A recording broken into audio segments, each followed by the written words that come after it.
Join me today as we talk about X-Men 97, Episode 8.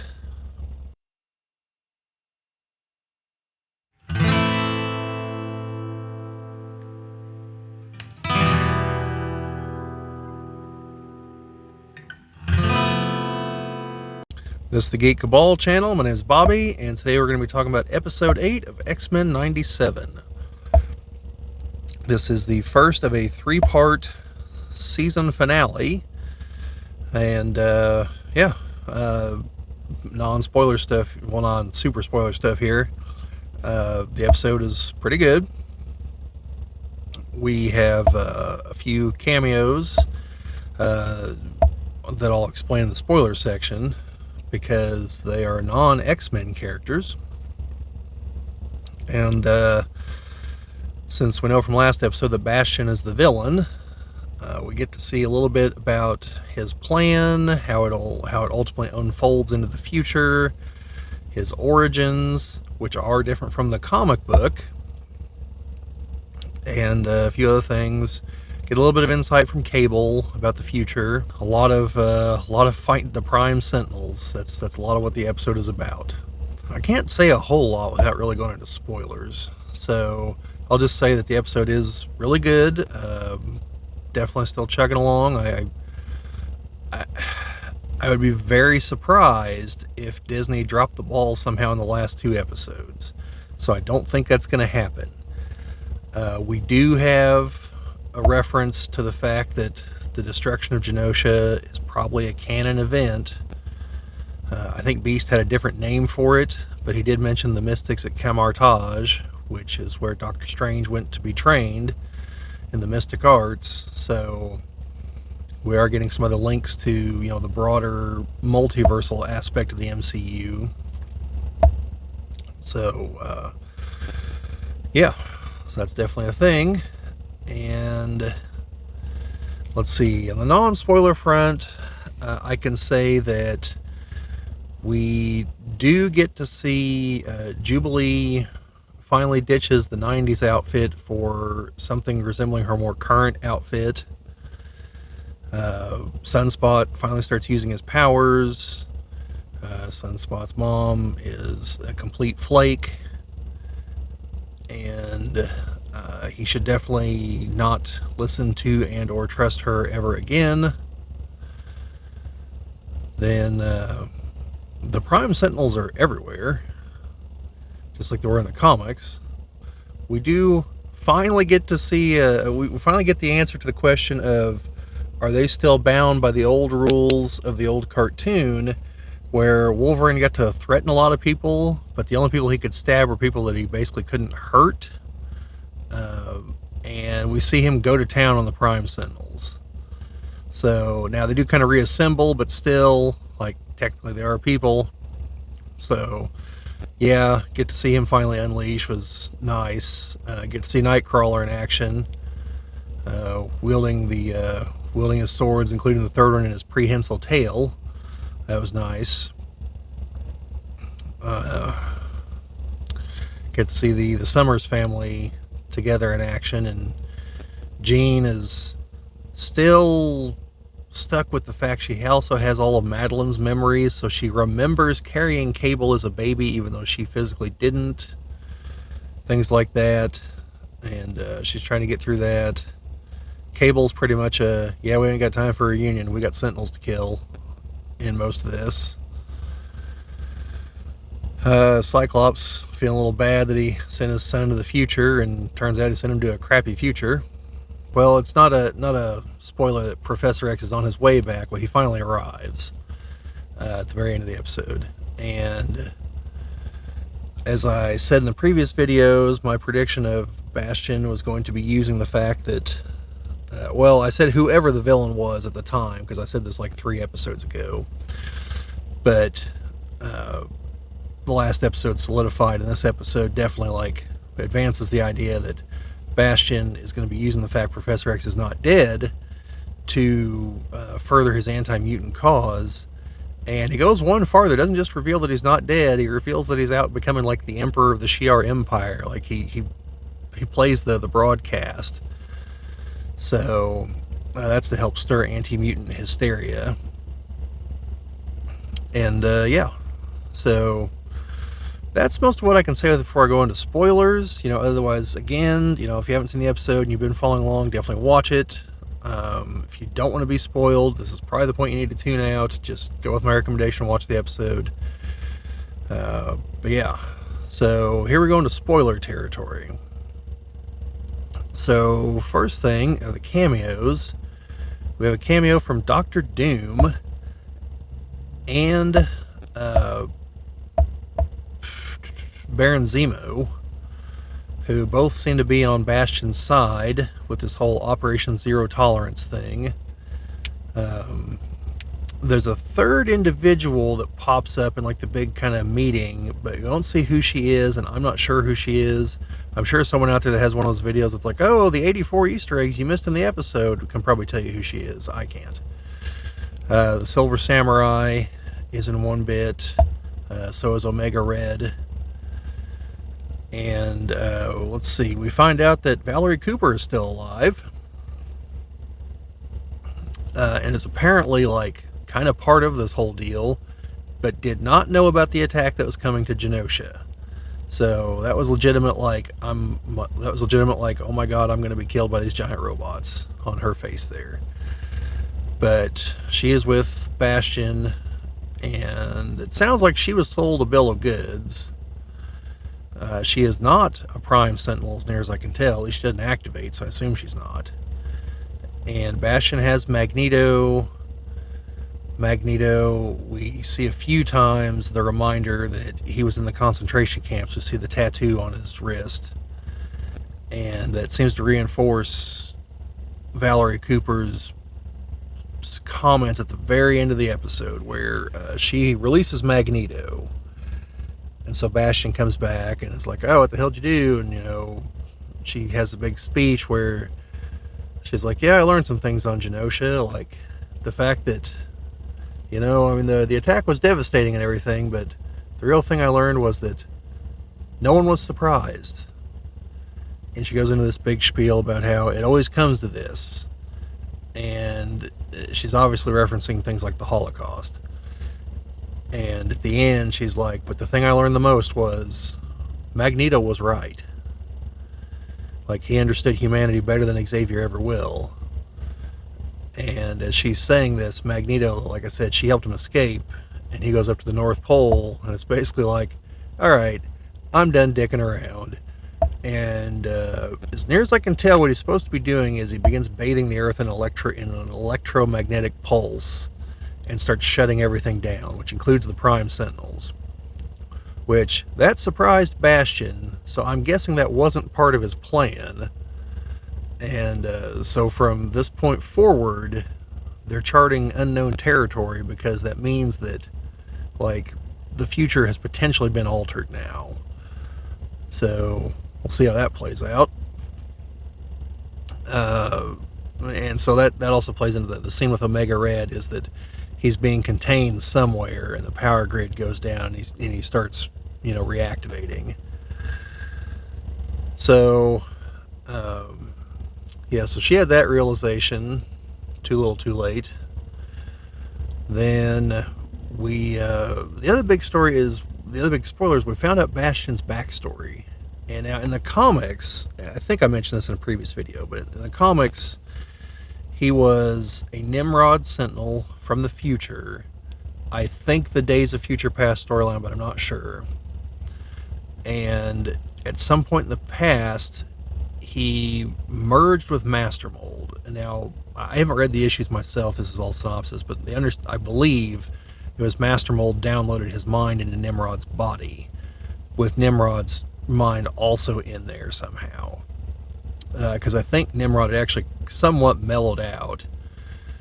So the two of them merged, and then the X-Men knocked them through the gateway of the Siege Perilous, assuming they were going to be judged harshly by the mystical gateway and hopefully destroyed, but instead they were spit out in the past somewhere as a new being, Bastion, humanoid, without knowledge of who and what he was until much later. And he kind of fell in with people like the Friends of Humanity and Gyrick and guys like that. And eventually went on his crusade against the mutants with using the Prime Sentinels. Well, here, Nimrod infected somebody, and that guy and his wife then had a kid, and the kid was Bastion. So he is like a man-machine hybrid of some kind, and he has all these bits and pieces of like Nimrod and Master Mold inside of him, like in his mind. And you see like these drawings he used to make, and he can hear voices, but he can hear machines, so he can like control them like a technopathy kind of power, similar to what Apocalypse has, I'm assuming. And so he was raised as a child, and grew up and everything, and lived a real life. He is different. He's like technically human, but not. But the other important part is Bo DeMaio, the series writer and showrunner, who I'm still trying to figure out why he was fired before the series began, posted on Twitter that before these episodes, you might want to rewatch the episode, is it Measure of a Man? One Man's Worth? I think it's One Man's Worth. It's where Nimrod and Trevor Fitzroy go back in time and kill Xavier, which triggers an Age of Apocalypse type future. And then Bishop and, the present is like that. And then Bishop's future becomes ruled by the Sentinels. So they go back a second time and stop everything. Well, that would have had to have been when Nimrod was in the past to do this, to infect the guy. So this must have been some kind of like plan B or something from the Sentinels. Hopefully we'll get an elaboration on that in the next 2 episodes, because I'm kind of curious about it. But it's not 100% necessary. And Magneto is probably about to go like all total villain mode, which basically what he did had to have killed people, because there obviously would have been planes in the air and like submarines underwater and aircraft carriers and things like that. They would all just stop. And well, planes in mid-flight, whenever they just stop, they fall. And then we had some interesting stuff from Sinister in this episode. Like, I know they'd kind of been shying away from explicitly saying that Magneto was Jewish, but they definitely had Sinister say something that I was surprised, given how explicit it was. Valerie Cooper, sees him and equates him to Mengele in his lab, and he point blank is like, I knew Mengele. It's like, oh, he could have been so much more. He settled for being a Nazi. And it's just like, oh my god. I knew from the comics that Sinister was in with the Nazis. I mean, he is a villain. Like, there is no redeeming quality to him whatsoever. He is the mutant Red Skull, essentially, as far as like irredeemable meter. So yeah, I was kind of surprised they had that line in there, but yeah, there it was. So yeah, no sign of Storm, except at the very end whenever Xavier sends out the psychic call. You see who all receives it.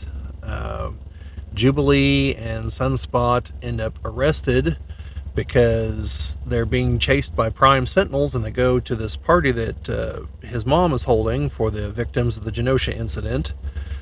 And the Prime Sentinels just kind of land inside, and they notice real quickly that there's a bunch of regular humans all around them. And Sunspot's like, Mom, they're trying to kill us. And the robot's like, no, we don't kill mutants, we try to protect them. And she's like, well, you should go with the nice men then, honey. And that's why I said in the opening, like, he should never ever trust his mom again on anything, because your son has come out and explained he's a mutant. He told you why he tried to hide it. It's for your best interest. You go along with this. And now all of a sudden he's being pursued by 2 cyborgs that are visibly, clearly no longer totally human. And you choose to believe the cyborgs over the son you've known his entire life. Like, no, that's shit parenting right there. That is, he should never believe her, never trust her, never associate with her after that. She betrayed him on every level. And yeah, so that's what happened there. Also turned out his butler was one of them. So, and thus far, I believe all of the ones we know about, except maybe Trask, probably volunteered for it, the way it's implied. Because Bastion tells him in the broad strokes what's going to happen. Because Valerie Cooper asks him, like, do these people really know?